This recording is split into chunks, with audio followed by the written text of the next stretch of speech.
ಓಂ ಶ್ರೀ ಗಣೇಶಾಯ ನಮಃ. ಓಂ ಶ್ರೀ ಗುರುಭ್ಯೋ ನಮಃ. ಓಂ ಶ್ರೀ ಸರಸ್ವತೈ ನಮಃ. ಮಾತೃದೇವೋ ಭವ. ತತ್ವಮಸಿ ಚಾನಲ್ ಪ್ರೇಕ್ಷಕರಿಗೆ ನಿಮ್ಮ ರಾಘವನ್ ವೆಂಕಟರಾಘವನ್ ಮಾಡ್ತಕ್ಕಂಥ ನಮಸ್ಕಾರಗಳು. ಪ್ರೇಕ್ಷಕರೇ, ಇದು ಉಡುಪಿ ನ್ಯೂಮರಾಲಜಿ ಅಂಡ್ ಅಸ್ಟ್ರಾಲಜಿ ಕಾರ್ಯಕ್ರಮ. ನಮ್ಮ ಕಾರ್ಯಕ್ರಮವನ್ನು ನಿರಂತರವಾಗಿ ನೀವು ವೀಕ್ಷಣೆ ಮಾಡ್ತಾ ಇರೋದಕ್ಕೆ ನಿಮ್ಮೆಲ್ಲರಿಗೂ ಹೃತ್ಪೂರ್ವಕ ಧನ್ಯವಾದಗಳು. ನಮ್ಮ ಕಾರ್ಯಕ್ರಮವನ್ನು, ನಮ್ಮ ಚಾನಲನ್ನು ಯಾರ್ಯಾರು ಸಬ್ಸ್ಕ್ರೈಬ್ ಮಾಡ್ಕೊಂಡಿಲ್ವೋ ದಯವಿಟ್ಟು ಸಬ್ಸ್ಕ್ರೈಬ್ ಮಾಡ್ಕೊಳ್ಳಿ. ಪ್ರತಿ ತಿಂಗಳು ತತ್ವಮಸಿ ಚಾನಲಲ್ಲಿ ಈ ಮಾಸ ಭವಿಷ್ಯ ಮೂಡಿ ಬರ್ತಾ ಇದೆ. ನಿಮ್ಮ ಪ್ರೇಮ, ಆದರ, ಅಭಿಮಾನಗಳು ನಮಗೆ ಎಷ್ಟೋ ಸಂತೋಷವನ್ನು ಕೊಟ್ಟಿದ್ದಾವೆ. ಈ ತಿಂಗಳು ಸೆಪ್ಟೆಂಬರ್ ತಿಂಗಳು 2025ರಲ್ಲಿ ಗ್ರಹಗಳ ಫಲಾಫಲ ಯಾವ ಥರ ಇದೆ, ಗೋಚಾರ ಫಲ. ಇದು ಯಾವುದೇ ಇಂಡಿವಿಜುವಲ್ ವ್ಯಕ್ತಿಯ ಭವಿಷ್ಯವಲ್ಲ. ಗೋಚಾರದಲ್ಲಿ ರಾಶಿಗಳಿಗೆ ಯಾವ್ಯಾವ ಗ್ರಹಗಳು ಎಲ್ಲೆಲ್ಲಿದ್ದಾವೆ, ಯಾವ ಥರ ಫಲ ಕೊಡ್ತಾ ಇದ್ದೀವಿ ಅಂತಕ್ಕಂಥ ವಿಚಾರವನ್ನು ನಾವು ಮಾತಾಡ್ತಾ ಇದ್ದೀವಿ. ಸೆಪ್ಟೆಂಬರ್ ತಿಂಗಳಲ್ಲಿ ಫಸ್ಟು ಗ್ರಹಗಳು ಯಾವ್ಯಾವ ರಾಶಿಯಲ್ಲಿ ಎಲ್ಲಿದೆ ನೋಡೋಣ ಬನ್ನಿ. ಮೊದಲನೇದಾಗಿ ಶನಿ ಭಗವಾನರು ಮೀನ ರಾಶಿಯಲ್ಲಿ ವಕ್ರವಾಗಿದ್ದಾರೆ. ಮತ್ತು ಗುರು ಭಗವಾನರು ಮಿಥುನ ರಾಶಿಯಲ್ಲಿ ಸ್ಥಿತರಾಗಿದ್ದರೆ, ಕುಂಭರಾಶಿಯಲ್ಲಿ ರಾಹುಗ್ರಹ, ಸಿಂಹರಾಶಿಯಲ್ಲಿ ಕೇತು ಮತ್ತು ಶುಕ್ರ ಭಗವಾನರು. ಶುಕ್ರ ಭಗವಾನರು ಕರ್ಕಾಟಕ ರಾಶಿಯಿಂದ ಸಿಂಹರಾಶಿಗೆ ಸೆಪ್ಟೆಂಬರ್ 15ನೇ ತಾರೀಕಿಗೆ ಪ್ರಯಾಣ ಬೆಳೆಸಿದ್ದಾರೆ. ಹಾಗೆ ನೆಕ್ಸ್ಟು ಸೂರ್ಯ ಭಗವಾನರು ಸೆಪ್ಟೆಂಬರ್ 17ನೇ ತಾರೀಕಿನ ನಂತರ ಕನ್ಯಾ ರಾಶಿಗೆ, ಬುದ್ಧಿವಂತ ರಾಶಿಗೆ ಬುಧನ ಒಟ್ಟಿಗೆ, ಬುಧ 15ನೇ ತಾರೀಕು ಕನ್ಯಾ ರಾಶಿ ಪ್ರವೇಶ ಮಾಡಿದ್ದಾರೆ. ಅದು ಸ್ವಂತ ಮನೆ ಬುಧನಿಗೆ. ಮತ್ತು ಅಗ್ರೆಸಿವ್ ಪ್ಲ್ಯಾನೆಟ್ ಕುಜರು 13ನೇ ತಾರೀಕು, ಸೆಪ್ಟೆಂಬರ್ 13ನೇ ತಾರೀಕು ತನ್ನ ಶತ್ರು ರಾಶಿಯಾಗಿರ್ತಕ್ಕಂಥ ಕನ್ಯಾ ರಾಶಿಯಿಂದ ತುಲಾ ರಾಶಿಗೆ ಬಂದಿದ್ದಾರೆ. ಇದು ಗ್ರಹಗಳ ಒಂದು ಚಲನೆ. ಕೊನೆ ರಾಶಿ ಮೋಕ್ಷ ರಾಶಿ, ಗೊಂದಲದ ರಾಶಿ, ಡ್ಯುಯಲ್ ಸೈನ್, ಕನಸುಗಾರರು ಮೀನರಾಶಿ. ಮೀನರಾಶಿಯವರಿಗೆ ಈ ಸೆಪ್ಟೆಂಬರ್ ತಿಂಗಳಲ್ಲಿ ಗೋಚಾರ ಫಲ ಯಾವ ಥರ ಇದೆ ನೋಡೋಣ ಬನ್ನಿ. ಮುಖ್ಯವಾಗಿ ನಿಮಗೆ ರಾಹು ಭಗವಾನರು ಲಾಭಸ್ಥಾನದಲ್ಲಿದ್ದಾರೆ. ಎಕ್ಸಲೆಂಟ್. ನೀವೇನಾದರೂ ಪ್ರಯತ್ನ ಮಾಡಿದರೆ ಜಯ ಸಿಗ್ತಕ್ಕಂಥದ್ದು. ರಾಹು ಅನುಗ್ರಹಣೆ ನಿಮ್ಮ ಮೇಲೆ ತುಂಬ ಚೆನ್ನಾಗಿದೆ. ಲಗ್ನದಲ್ಲಿ ಶನಿ ಭಗವಾನರಿದ್ದಾರೆ, ಸ್ವಲ್ಪ ಡಿಲೇ ಮಾಡ್ತಾರೆ, ಆದರೆ ಲಾಭಸ್ಥಾನದಲ್ಲಿರ್ತಕ್ಕಂಥ ರಾಹು ನಿಮ್ಮನ್ನು ಪ್ರೋತ್ಸಾಹ ಮಾಡ್ತಾರೆ. ಹಾಗೆ 7ನೇ ಮನೆಯಲ್ಲಿರ್ತಕ್ಕಂಥ ವ್ಯಾಪಾರ ವ್ಯವಹಾರಗಳಲ್ಲಿರ್ತಕ್ಕಂಥ ಬುಧಾದಿತ್ಯ ಯೋಗ ಕೂಡ ವ್ಯಾಪಾರ ವ್ಯವಹಾರಗಳಲ್ಲಿ ಜಯ ಸಿಗ್ತಕ್ಕಂಥದ್ದು. ಕುಟುಂಬದಲ್ಲಿ ಲವಲವಿಕೆಯಿಂದ ಇರ್ತಕ್ಕಂಥದ್ದು, ಗಂಡ ಮತ್ತು ಹೆಂಡತಿಯ ಮಧ್ಯೆ ಬಾಂಧವ್ಯ ಸ್ಟ್ರಾಂಗ್ ಆಗ್ತಕ್ಕಂಥದ್ದು. 6ನೇ ಮನೆಯಲ್ಲಿ ಶುಕ್ರ ಮತ್ತು ಕೇತು ಭಗವಾನರ ಅನುಗ್ರಹಣೆ ನಿಮಗಿದೆ. ತುಂಬ ಸಪೋರ್ಟ್ ಮಾಡ್ತಾ ಇದ್ದಾರೆ. ತುಂಬಾ ನಿಮಗೆ ಅನುಕೂಲ ಆಗ್ತಕ್ಕಂಥ ತಿಂಗಳಿದು. ಕುಜ ಭಗವಾನರು ಒಂದು ಕಡೆ 8ನೇ ಮನೆಯಲ್ಲಿದ್ದಾರೆ.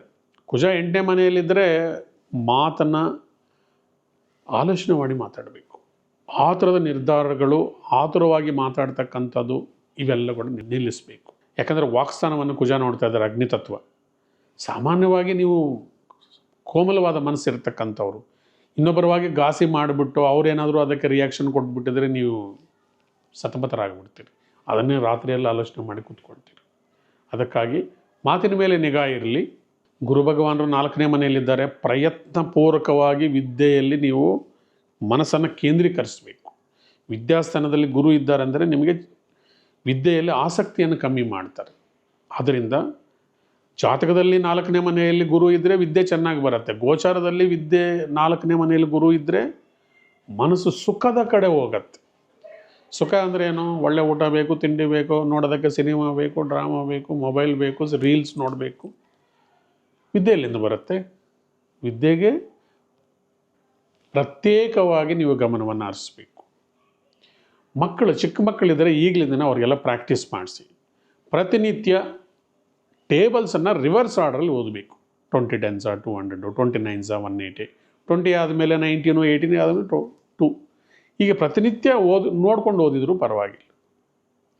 ಹಾಗೆ ಬೆಳಗಿನ ಟೈಮಲ್ಲಿ ಒಂದು 10 ಮಿನಿಟ್ಸು ಫ್ಲ್ಯೂಟ್ ಮ್ಯೂಸಿಕ್ ಕೇಳಿ. ಮಕ್ಕಳಲ್ಲಿ ಜ್ಞಾಪಕ ಶಕ್ತಿ ಬೆಳೆಯುತ್ತೆ, ಮೆಮರಿ ಪವರ್ ಇನ್ಕ್ರೀಸ್ ಆಗತ್ತೆ. ಹಾಗೆ ಮಲ್ಕೊಳ್ಳುವಾಗ ಒಂದು 100ಇಂದ 199, 98, 97, 1ವರೆಗೂ ರಿವರ್ಸ್ ಆರ್ಡರಲ್ಲಿ ಹೇಳ್ಕೊಂಡು ಮಲ್ಕೊಳ್ಳೋದ್ರಿಂದ ಬ್ರೈನಲ್ಲಿ ನ್ಯೂರಾನ್ಸ್ ಆ್ಯಕ್ಟಿವೇಟ್ ಆಗುತ್ತೆ. ಪಾಸಿಟಿವ್ ಕಾರ್ಟಿಸೋಲ್ ಕೆಮಿಕಲ್ಸ್ ಪ್ರೊಡ್ಯೂಸ್ ಆಗಿ ನೆನಪಿನ ಶಕ್ತಿ, ಓದಿನಲ್ಲಿ ಆಸಕ್ತಿಯನ್ನು ಬೆಳೆಸ್ಕೊತಾರೆ. ಮೊದಲಿಗೆಲ್ಲ ಮಗ್ಗಿ ಹೇಳ್ಕೊಡೋರು ಎಲ್ಲ ಸರ್ಕಾರಿ ಪಾಠಶಾಲೆಗಳಲ್ಲಿ 7ನೇ ಕ್ಲಾಸ್ವರೆಗೂ ಕೂಡ ಮಗ್ಗಿ ಹೇಳ್ಕೊಡೋರು. ಇವಾಗೆಲ್ಲ ಆ ಪದ್ಧತಿ ಇಲ್ಲ. ಎಷ್ಟು ಮಗ್ಗಿಯನ್ನು ಓದ್ಕೊಳ್ತಾರೋ ಮೈಂಡ್ ಅಷ್ಟು ಚುರುಕಾಗಿರುತ್ತೆ. ವಿದ್ಯೆಯಲ್ಲಿ ನಿಮಗೆ ಕಾನ್ಸಂಟ್ರೇಷನ್ ಬರಬೇಕಂದ್ರೆ ಗುರುಗಳ ಆರಾಧನೆ ಮಾಡಿ. ಹಾಗೆ ನಿಮಗೆ 7ನೇ ಮನೆಯಲ್ಲಿ ಅನುಕೂಲಕರವಾಗಿರ್ತಕ್ಕಂಥ ಬುಧಾದಿತ್ಯ ಯೋಗ ಇದೆ. ಅದನ್ನು ನಿಮ್ಮ ವಾಕ್ಚಾತುರ್ಯವನ್ನು, ನಿಮಗೆ ಕೊಟ್ಟಿರ್ತಕ್ಕಂಥ ಸ್ಪೆಷಲ್ ಟ್ಯಾಲೆಂಟನ್ನು ಕನ್ಸ್ಟ್ರಕ್ಟಿವ್ ವೇಯಲ್ಲಿ ಬಳಸ್ಕೊಳ್ಳಿ. 12ನೇ ಮನೇಲಿ ಕುಜರಿರೋದರಿಂದ ಜಾಗ್ರತೆಯಿಂದ ಇರಿ. ಪ್ರತಿನಿತ್ಯ ಸುಂದರಕಾಂಡವನ್ನು ಓದ್ತಕ್ಕಂಥದ್ದು, ಹನುಮಾನ್ ಚಾಲೀಸು ಓದೋದು, ಹನುಮಾನ್ ದಂಡಕ, ಶನಿವಾರ ಆಂಜನೇಯ ಸ್ವಾಮಿ ದರ್ಶನ ಮಾಡ್ಕೊಳ್ಳೋದು, ಶನಿ ಭಗವಾನರ ದರ್ಶನ ಮಾಡ್ಕೊಳ್ತಕ್ಕಂಥದ್ದು, ಅಯ್ಯಪ್ಪ ಸ್ವಾಮಿ, ವೆಂಕಟೇಶ್ವರ, ಇದರಿಂದ ಎಲ್ಲ ಕೂಡ ನಿಮಗೆ ಶನಿ ದೋಷ ಕಮ್ಮಿ ಆಗುತ್ತೆ. ಭಕ್ತಿ ಮಾರ್ಗದಲ್ಲಿ ಹೋಗಿದರೆ, ನ್ಯಾಯ ಮಾರ್ಗದಲ್ಲಿ ಹೋಗಿದರೆ ಶನಿ ಭಗವಾನರು ನಿಮ್ಮನ್ನು ಸಪೋರ್ಟ್ ಮಾಡೇ ಮಾಡ್ತಾರೆ. ಮತ್ತು ಈ ಕಾರ್ಯಕ್ರಮವನ್ನು ನಾವು ಮುಕ್ತಾಯ ಮಾಡ್ತಕ್ಕಂಥ ಹಂತಕ್ಕೆ ತಲುಪಿದ್ದೀವಿ. ಈ ಕಾರ್ಯಕ್ರಮವನ್ನು ಮುಕ್ತಾಯ ಮಾಡೋಕ್ಕೆ ಮೊದಲು ನಾವು ಕೆಲವು ಟಿಪ್ಸನ್ನು ತಿಳ್ಕೊಳ್ಳೋಣ. ಮೊದಲನೇದಾಗಿ ಎಲ್ಲರೂ ಕೇಳ್ತಾ ಇರ್ತಾರೆ, ಹಣದ ವಿಚಾರವಾಗಿಯೇ ಜಾಸ್ತಿ ಕೇಳ್ತಾ ಇರ್ತಾರೆ. ನಮ್ಗೆ ಆರ್ಥಿಕ ಸಮಸ್ಯೆಗಳಿದೆ, ದುಡ್ಡು ಯಾವ ಥರ ಬರಬೇಕು, ಲಕ್ಷ್ಮಿಯನ್ನು ಯಾವ ಥರ ಒಲಿಸ್ಕೋಬೇಕು ಅಂತಕ್ಕಂಥ ವಿಚಾರವನ್ನೆಲ್ಲರೂ ಕೇಳ್ತಾ ಇರ್ತಾರೆ. ಅದರ ಸಲುವಾಗಿ ನಾನು ಕೆಲವು ಟಿಪ್ಸನ್ನು ಹೇಳ್ತಾ ಇದ್ದೀನಿ. ಮುಖ್ಯವಾಗಿ ಈ ತಿಂಗಳು 18ನೇ ತಾರೀಕು ಗುರು ಪುಷ್ಯಮಿ ಇದೆ. ಗುರು ಪುಷ್ಯಮಿ ಅಂದರೆ ಏನಂದರೆ, ಗುರುವಾರದ ದಿನ ಪುಷ್ಯಮಿ ನಕ್ಷತ್ರ ಬಂದರೆ ಅದನ್ನು ಗುರು ಪುಷ್ಯಮಿ ಯೋಗ ಅಂತ ಕೂಡ ಕರೀತಾರೆ. ಆವತ್ತು ಸಾಕಷ್ಟು ಜನ ಬಂಗಾರವನ್ನು ಪರ್ಚೇಸ್ ಮಾಡ್ತಾರೆ, ತುಂಬ ಅದೃಷ್ಟ ಬರುತ್ತೆ ಅಂತ. ಆಗಸ್ಟಲ್ಲಿ 21ನೇ ತಾರೀಕಿದ್ರೆ, ಸೆಪ್ಟೆಂಬರಲ್ಲಿ 18ನೇ ತಾರೀಕಲ್ಲಿ ಯೋಗ ಇದೆ. ತುಂಬ ಅದೃಷ್ಟ. ಯೂಶಲಿ ಈ ಥರ ಕಾಂಬಿನೇಷನ್ಸ್ ಬರೋದು very rare. Back to back ಮಂತ್ಸಲ್ಲಿ ಬರೋದ್ರಿಂದ ಈ ಗುರು ಪುಷ್ಯಮಿ ಯೋಗ ಇರತಕ್ಕಂಥ ದಿನ ನೀವು ಇದು ಕೇಳಿರ್ಬೋದು, ಶಂಖಪುಷ್ಪ ಅಥವಾ ಶಂಖಪುಷ್ಪಗಳು ಅಂತ ನಾವು ಜನರಲ್ಲಾಗಿ ಕರಿತೀವಿ. ಈ ಗಿಡದ ಬೇರನ್ನು ತಗೊಂಡು ಬಂದು ಶುಕ್ರವಾರದ ದಿನ ಕನಕದಾರ ಸ್ತೋತ್ರ ಅಥವಾ ಶ್ರೀ ಸೂಕ್ತದಲ್ಲಿ 16 ಸರ್ತಿ ಅದಕ್ಕೆ ಪೂಜೆಯನ್ನು ಮಾಡಿ, ನೀವು ಎಲ್ಲಿ ಕ್ಯಾಶನ್ನು ಇಡ್ತೀರೋ ಕ್ಯಾಶ್ ಬಾಕ್ಸಲ್ಲಿ ನೀವು ಇಟ್ಕೊಂಡಿದರೆ ಹಣದ ಉತ್ಪತ್ತಿ ಆಗತ್ತೆ, ಹಣ ಅಭಿವೃದ್ಧಿ ಆಗತ್ತೆ.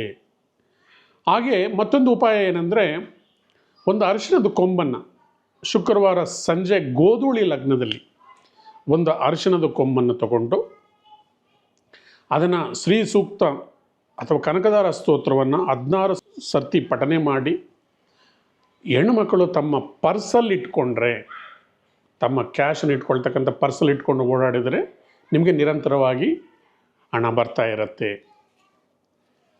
ಅಂತ ಹೇಳ್ತಾ, ಮತ್ತು ಮುಖ್ಯವಾಗಿ ನಾವು ಹಣವನ್ನು ಹೊಲಿಸ್ಕೋಬೇಕಂದ್ರೆ ಮೊದಲು ನಾವು ಒಬ್ಬರ ಹತ್ರ ಸ್ನೇಹ ಮಾಡಬೇಕಂದ್ರೆ ಅವ್ರ ಹತ್ರ ಪ್ರೀತಿ ಗಳಿಸ್ಬೇಕು. ಅದು ಪ್ರಾಣಿ ಆಗಲಿ, ಪಶು ಪಕ್ಷಿ, ಯಾವುದೇ ವಸ್ತುಗಳನ್ನು ನಾವು ಪ್ರೀತಿಸಿದರೆ ಅದು ನಮ್ಗೆ ಒಲಿತಾ ಇರ್ತವೆ. ಎಷ್ಟೋ ಜನ ಹಣವನ್ನು ಪ್ರೀತಿಸೋದೇ ಇಲ್ಲ. ತಾಯಿಗೆ ಹೇಳಿರ್ತಾರೆ, ತಾಯಿ ಅಂದರೆ ನಂಗೆ ತುಂಬ ಇಷ್ಟ, ನಮ್ಮ ತಾಯಿ ಮೇಲೆ ನನಗೆ ಪ್ರೀತಿ ಜಾಸ್ತಿ, ತಂಗಿ ಮೇಲೆ ಪ್ರೀತಿ ಜಾಸ್ತಿ, ಅಣ್ಣನ ಮೇಲೆ ಪ್ರೀತಿ ಜಾಸ್ತಿ, ಹೆಂಡತಿ ಮೇಲೆ ಪ್ರೀತಿ ಜಾಸ್ತಿ, ಗಂಡನ ಮೇಲೆ ಪ್ರೀತಿ ಜಾಸ್ತಿ ಅಂತ ಹೇಳ್ತಾರೆ. ಯಾರಾದ್ರೂ ಐ ಲವ್ ಯು ಮನಿ ಅಂತ ಯಾರಾದರೂ ಹೇಳಿದ್ದೀರಾ? ಇಲ್ಲ. ಏನಂದರೆ ಈ ತಥಾಸ್ತು ದೇವತೆಗಳಂತಿದ್ದಾರೆ, ಇವರು ಅಶ್ವಿನಿ ದೇವತೆಗಳು. ನಾವು ಏನು ಹೇಳ್ತಾ ಇರ್ತೀವೋ ಪದೇ ಅವರು ತಥಾಸ್ತು ಅಂತ ಇರ್ತಾರೆ. ಅದಕ್ಕೆ ಮನೆಗಳಲ್ಲಿ ಏನಾದರೂ ನಾವು ಕೆಟ್ಟ ಮಾತಾಡಿದ್ರೆ ಬೈತಾ ಇರ್ತಾರೆ, ಮೇಲೆ ತಥಾಸ್ತು ದೇವತೆಗಳು ಇರ್ತಾರೆ, ಬಿಡ್ತಾನೆ ಆ ಥರ ಮಾತಾಡಬಾರ್ದು ಅಂತ. ಅದಕ್ಕೆ ನಾವು ಯಾವಾಗಲೂ ಪಾಸಿಟಿವ್ ಆಗಿ ಮಾತಾಡೋದು. ರಾತ್ರಿ ಮಲ್ಗಕ್ಕೆ ಮೊದಲು ಒಂದಷ್ಟು ದುಡ್ಡು ತೊಗೊಳ್ಳಿ, 1000 2000 ಎಷ್ಟು ನಿಮ್ಮಲ್ಲಿ ಇರ್ತಕ್ಕಂಥ ಹಣವನ್ನು ತೊಗೊಂಡು 1 ಸರ್ತಿ 2 ಸರ್ತಿ 3 ಸರ್ತಿ ಕೌಂಟ್ ಮಾಡಿ ಅದನ್ನು ನಿಮಗೆ 1 ಲಕ್ಷ ಅಂತಲನೋ 2 ಲಕ್ಷ ಅಂತಲನೋ 1 ಕೋಟಿ ಅಂತಲನೋ ಭಾವನೆ ಮಾಡಿ, ಐ ಲವ್ ಮನಿ, ನಾನು ಹಣವನ್ನು ಪ್ರೀತಿಸ್ತೇನೆ, I love money, money loves me, ಹಣ ನನ್ನನ್ನು ಪ್ರೀತಿಸುತ್ತೆ, ಹಣ ನನಗೆ ಒಳ್ಳೆಯ ಫ್ರೆಂಡು, ಹಣ ಯಾವಾಗಲೂ ನನ್ನ ಹತ್ರ ನಿರಂತರವಾಗಿರುತ್ತೆ. ನಾನು ಒಂದು ವೇಳೆ ಏನಾದರೂ ₹1 ಖರ್ಚು ಮಾಡಿದ್ರೆ 1000 ರೂಪಾಯಿ ಆಗಿ ನನ್ನ ಹತ್ರ ವಾಪಸ್ ಬರುತ್ತೆ. ಹಣ ಯಾವಾಗಲೂ ನಿರಂತರವಾಗಿ ನನ್ನ ಹತ್ರ ಇರುತ್ತೆ. ಯಾಕಂದರೆ ಹಣ ಅನ್ನೋದು ತುಂಬ ಮುಖ್ಯವಾಗಿರ್ತಕ್ಕಂಥ ವಸ್ತು ಆಗಿರೋದ್ರಿಂದ, ನನ್ನ ಜೀವನಕ್ಕೆ ಬೇಕಾಗಿರೋ ವಸ್ತು ಆಗಿರೋದ್ರಿಂದ ನಿರಂತರವಾಗಿ ಶ್ರದ್ಧಾ ಭಕ್ತಿಗಳಿಂದ ನಾನು ಹಣವನ್ನು ಆರಾಧನೆ ಮಾಡ್ತೀನಿ.